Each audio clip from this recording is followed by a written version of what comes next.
अस्सलाम वालेकुम learner and family, आप सबका खुशामदीद। आज का जो एनालिसिस मैं आपके सामने रखने जा रहा हूँ वो इंतहाई इम्पोर्टेंस रखता है उन सब के लिए जो कि अपनी इन्वेस्टमेंट को सेफ तरीके से प्लान करके आगे चलना चाह रहे हैं और ट्रेड लाइन के अंदर अपनी बेहतर डिसीजन मेकिंग करना चाह रहे हैं। तो आज की वीडियो मैं कोशिश करूँगा शॉर्ट से शॉर्ट करूँ, लेकिन इसमें एक एक पॉइंट आपके लिए इंतहाई इम्पोर्टेंट होगा, एक एक लेवल आपके लिए इंतहाई इम्पोर्टेंट होगा। तो कोशिश करिएगा कि ये एंड तक देखें और ये सारी वीडियो की जितनी भी लेवलिंग निकली हुई है वो सारे अपने चार्ट्स में अप्लाई करके अपनी बेहतर डिसीजन मेकिंग को डिज़ाइन करें और ट्रेड को एंजॉय करें। ठीक हो गया।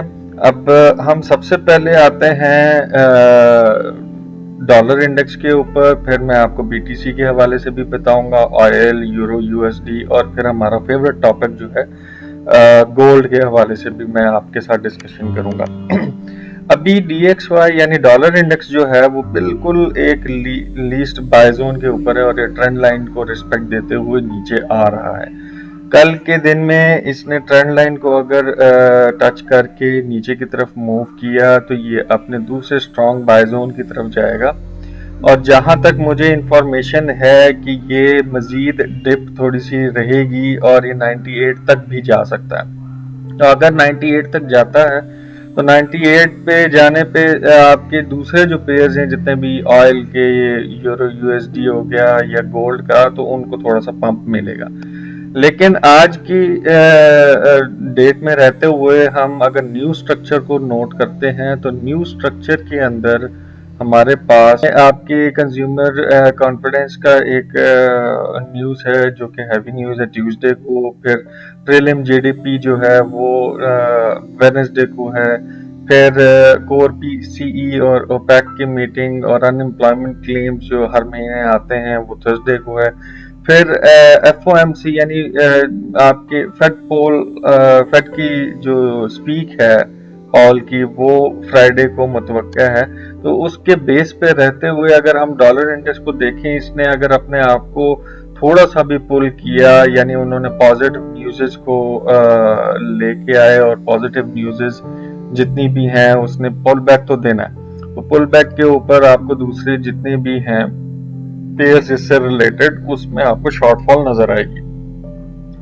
लेकिन जो ये ट्रेंड लाइन है ये आहिस्ता आहिस्ता नीचे ड्रॉप लाइन की तरफ जा रहा है। उसके बाद इसने एकदम से अपनी पूरी की पूरी ताकत से रिकवर करना है और इसका पहला टारगेट जोन 105.786 रहेगा, जिसको अचीव करते ही आपको सारे पेयर्स में डाउनफॉल नजर आएगा यानी जो इससे रिलेटेड है। अभी डॉलर को की वीकनेस के ऊपर आपको शूट्स नजर आ रहे हैं या अप साइड्स नजर आ रही हैं, अप ट्रेंड नजर आ रहे हैं। अब हम आगे की तरफ जाते हैं तो बीटीसी को डिस्कस कर लेते हैं। बिटकॉइन के हवाले से आज की डेट में मैंने टर्निंग पॉइंट जो निकाला है वो है 37,575। ये एक ऐसा टर्निंग पॉइंट है जिससे अगर नीचे मार्केट अपनी डे वन की क्लोजिंग देती है, डे वन कैंडल की क्लोजिंग देती है, तो ये अपने आप के थोड़ी सी डिप लगा सकता है और आपके लिए बेस्ट बाय ऑप्शन जो है वो 36,250 और 35,750 का एरिया है जहां से आप अपनी बेस्ट बाय ले सकते हैं। स्कैल्पिंग अगर जो लोग करते हैं वो अपनी स्कैल्पिंग को जब भी ट्रेंड बाय जोन की तरफ ये अप ट्रेंड होता है तो अपनी स्कैल्पिंग को 30% पे रखा करें और 70% बाय को फोकस किया करें। बाय के लेयर्स को तलाश किया करें कि कहां से हमें अच्छी बाय मिल सकती है। इस ट्रेंड लाइन को रिस्पेक्ट देते हुए मार्केट बीटीसी के ऊपर जा रही है और अभी इसने हल्का सा ब्रेक डाउन दिया है, लेकिन उसके बाद भी ये बुलिश अपने आप को शो कर रही है।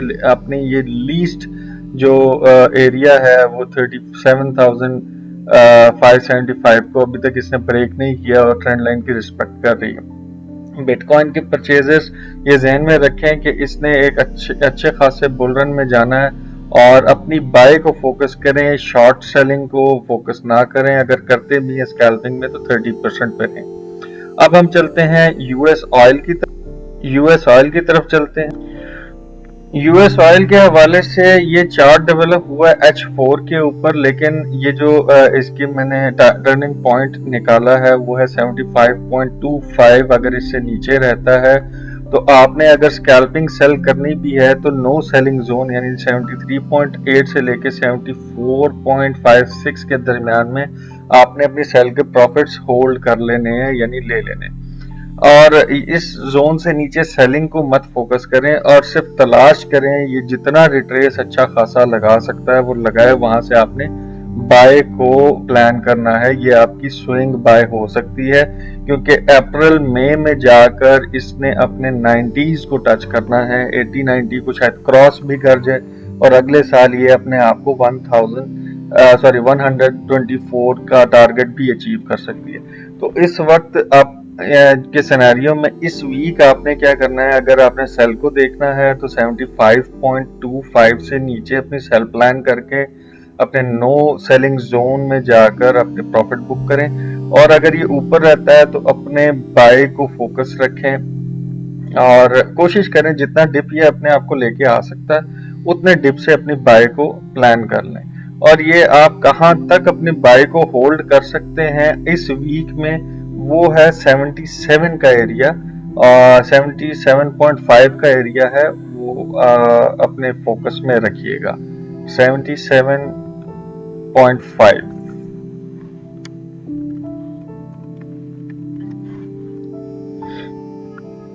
77.5 के एरिया को आप अपने फोकस में रखें और अपनी बाय के प्रॉफिट्स को यहाँ आकर बुक कर लें।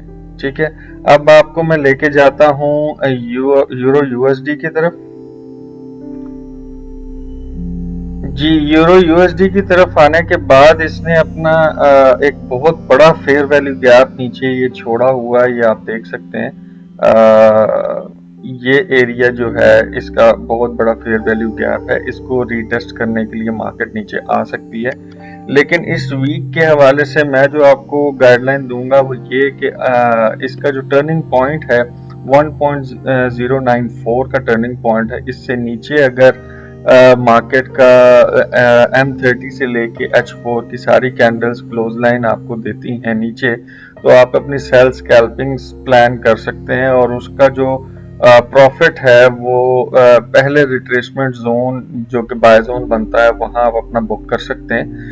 और मजीद अगर ये अपने आप को ड्रॉप लाइन में लेके आता है तो ये 1.085 का एरिया आता है, यहाँ अपने आप को बाय जोन में कंसीडर करके अपने बाइज को प्लान कर सकते हैं।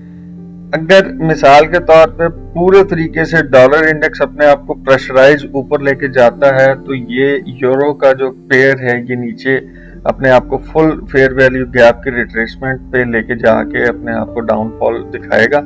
वहां से आपको बहुत स्ट्रॉन्ग बेस्ट बाय मिल सकती है जो कि आपका नेक्स्ट टारगेट अचीव करा सकती है 1.1 का। ये बहुत मैसिव किस्म का प्रॉफिट आपको दे सकता है। ठीक हो गया, अब आगे हम चलते हैं अपने फेवरेट पार्ट की तरफ, उसको हम डिस्कस करेंगे क्वार्टर रिपोर्ट के साथ भी और जो मंथली एनालिसिस हैं और वीकली एनालिसिस के साथ आपको बेस्ट से बेस्ट लेवल्स शेयर करने की कोशिश करूंगा। जी, ये हम गोल्ड के एनालिसिस की तरफ आ चुके हैं। ट्रेंड इसका बुलिश है और मैं हर डिप पे बाय को आपको फोकस करा रहा हूँ। इस चीज को पहले आप समझेंगे मंथली लेवल्स में इसके जो शूट्स हैं, ये जो आप सर्कल्स देख रहे हैं, ये सर्कल है और इसके अलावा ये सर्कल है, इसके अलावा ये सर्कल है। जितने भी आप सर्कल्स देख रहे हैं इसके पीछे एक पूरी स्ट्रॉन्ग रीजन है कि ये क्यों इसने अपने हाइक्स लगाए। ये जो पहला हाइक आपको नजर आ रहा है ये कोरोना के टाइम पे हाइक आया था, फिर उसके बाद ये दूसरा जो हाइक आया ये रशिया और यूक्रेन की वॉर पे आया। तीसरा जो हाइक आया ये यूएस के बैंक्स जो थे वो जो डिफॉल्ट कर गए उसकी वजह से एक सिस्टम डेवलप हुआ कि डॉलर इंडेक्स एकदम से ड्रॉप डाउन में आया और इसने शूट किया। ठीक है, अब जो सिनेरियो बन रहा है वो बन रहा है हमारा जो अभी इसराइल की जंगबंदी का जो सीन चल रहा है, जंगबंदी के ऊपर तो काफी नरमी आ गई है, यानी जंगबंदी की तरफ चला गया काम। लेकिन फिर भी अपनी एक ये मामलात को लेके आगे चल रहे हैं। डॉलर इंडेक्स अपने आप को ग्रिप नहीं कर पा रहा और गोल्ड अपने आप को ऊपर की तरफ लेके जाई जा रहा है। इसका जो टर्निंग पॉइंट है, मंथली टर्निंग पॉइंट, अगर तो गोल्ड 2002 से ऊपर क्लोज लाइन देता है तो इसने अपने आप को शूट आउट करना है ऊपर की तरफ। अगर ये नीचे की तरफ 2002 से टर्निंग पॉइंट से नीचे क्लोज देता है, मंथली क्लोजिंग की बात कर रहा हूं, अगर ये 2002 से नीचे क्लोजिंग देता है तो ये अपने आप को रिट्रेस कर सकता है अप टिल लेवल 1983-85, और मजीद अगर इसने रिट्रेस किया तो 1965 का एरिया भी टेस्ट कर सकता है। तो मैं आपको बार बार कह रहा हूं, जब ट्रेंड अपवर्ड हो तो अपनी सेल्स को 30% पे फोकस किया करें और बायर्स को 70% पे फोकस किया करें।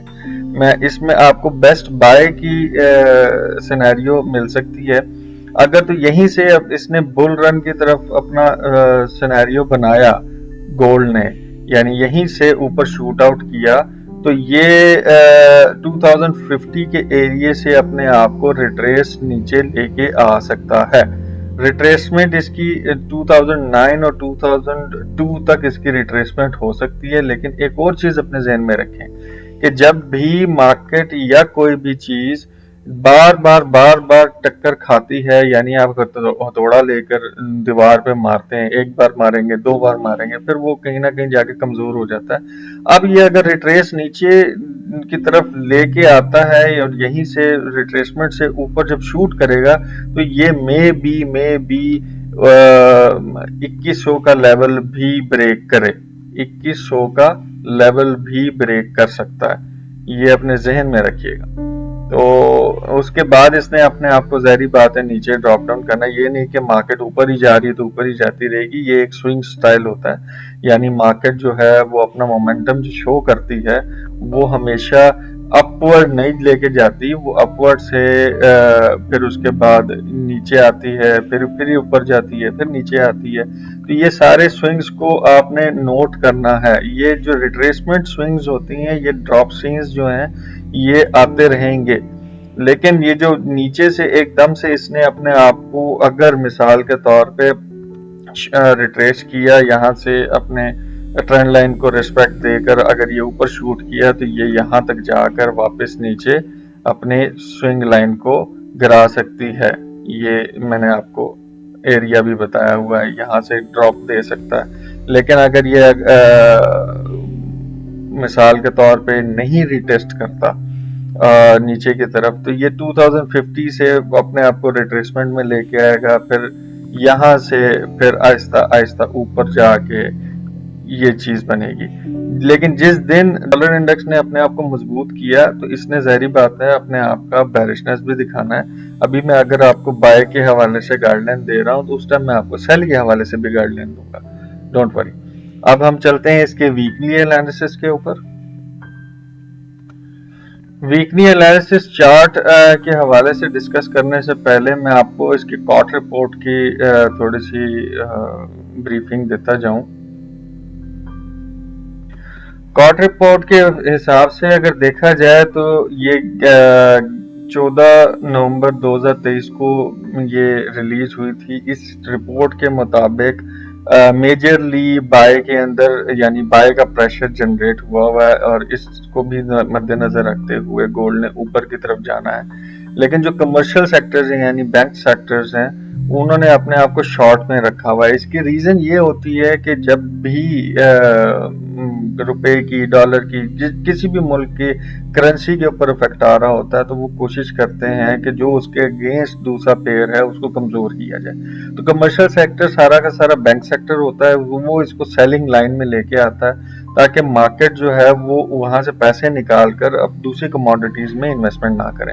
ओवरऑल ट्रेंड देखा जाए तो नॉन कमर्शियल और नॉन रिपोर्टेड जो हैं वो सारे बाय जोन के अंदर बैठे हुए हैं और ये बहुत स्ट्रॉन्ग एरिया बना हुआ है बनिस्बत कमर्शियल के, और प्रेशर जो है वो हम बाय का ज्यादा देख सकते हैं इसके अंदर। अब वापस हम वीकली रिपोर्ट के ऊपर आते हैं। तो वीकली रिपोर्ट के ऊपर आकर मैंने जैसे आपको मंथली टर्निंग पॉइंट बताया, यहाँ भी मैंने मंथली टर्निंग पॉइंट आपको बता दिया कि 2002 से ऊपर अगर मंथली क्लोजिंग आती है, डे 1 की जो क्लोजिंग है वो 2002 से ऊपर क्लोज होती है। तो इसका ये पैटर्न बनता है जो कि आप देख रहे हैं।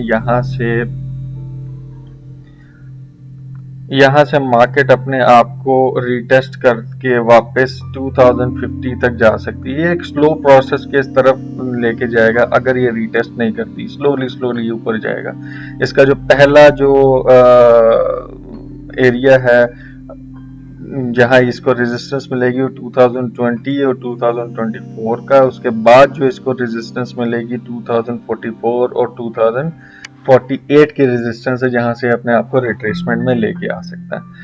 इन केस ये एक रिट्रेसमेंट नीचे की तरफ लेके आता है तो ये 1960s का एरिया है जो कि ये रिट्रेस में अपने आप को टेस्ट करके, या मैक्सिमम की बात कर रहा हूँ, और या 85 से भी रिटेस्ट करके आता है। तो इसने जो अपनी फुल प्रेशराइज तरीके से अपने आप को लेके जाना है, सारे रेजिस्टेंसेस तोड़ते हुए ये ऊपर लेके जाकर ये 2070 का एरिया ब्रेक करके हुए 2100 का एरिया भी ये टेस्ट कर सकता है। ये अपने जहन में रखें। टेस्ट करने के बाद इसने अपने आप को अगर रिट्रेस में डाउनवर्ड लेके आना है तो वो डाउनवर्ड लेके आ सकता है।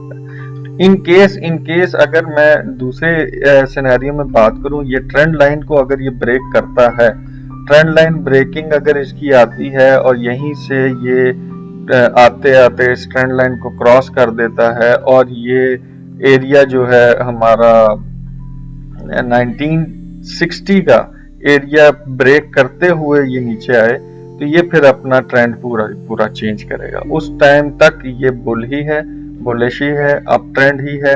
और ये 1980 से 1984 से जब तक ऊपर है तब तक ये बुलिश ही है। और ये जितने भी लेवल्स हैं इंतहाई इंपॉर्टेंट हैं। इन लेवल्स को अपने चार्ट में ड्रॉ करके अपनी बेहतरीन ट्रेड पॉइंट्स को जनरेट करें, जहां से आपको सेल मिल सकती है या बाय मिल सकती है। इन लेवल से ही अपने आप को ट्रेड लाइन में इन्वॉल्व करें। इन लेवल से हट के अगर चलती ट्रेन के अंदर आप जाएंगे तो उसमें आपको नुकसान भी हो सकता है। चलती ट्रेन पर चढ़ने से हमेशा नुकसान ही होता है। इसको स्टेशन पे रुकने दें। ये सारे जो लेवल्स हैं वो स्टेशंस हैं, इनको स्टेशंस तक जाने दें, वहां जाकर अपनी डिसीजन मेकिंग करें और बेहतरीन प्रॉफिट एंजॉय करें। ठीक हो गया। मेरी तरफ से बेस्ट ऑफ लक, और अल्लाह पाक आपको खुश रखे और आपके लिए आसानियां पैदा करे, हम सब के लिए आसानियां पैदा करे। दुआओं में याद रखिएगा। फिर मिलते हैं अगली वीडियो में जो कि डेली अपडेट के हवाले से होती है। शुक्रिया।